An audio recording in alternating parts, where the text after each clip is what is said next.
Gatusan ka tuig sa wala pa matawo si Hesus, si Ezekiel nanagna nga ang Dios magpadala sa iyang magbalantay usa ka kaliwat ni David sa pag-atiman sa iyang mga karnero.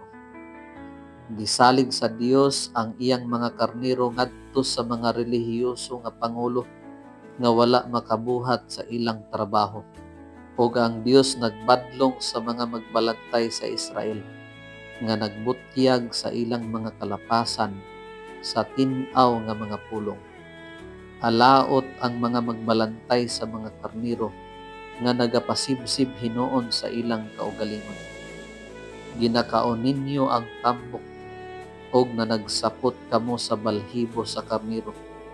Inyong gipamatay ang mga pinatambok apan kamo wala magpasibsib sa mga karnero.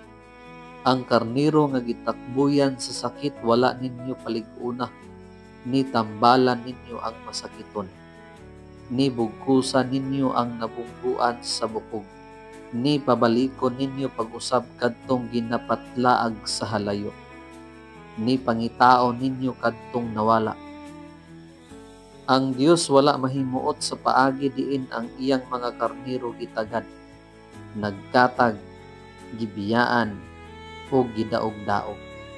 Kini dili mao ang gihunahuna sa Dios.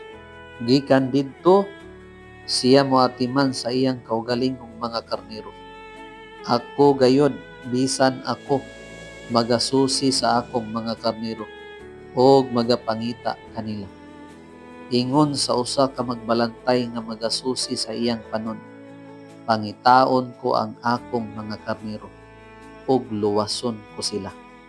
Og ibutang ko ang usa ka magbalantay ibabaw kanila og siya magapasibsib kanila, bisan pa ang akong alagad nga si David. Siya magapasibsib kanila. Siya mahimong ilang magbalantay. Gituman ni Hesus kini nga panagna. Iyang gihalad ang iyang kinabuhi og mahigugmaong nagatiman sa iyang mga karnero. Kung ikaw nawala, gigutom, masakiton, o gidaog-daog, hinumdumi nga ikaw karon adunay usa ka maayong magbalantay kinsa andam sa paghatag kanimo og kalinaw ug sa pagpahiuli sa imong kalag.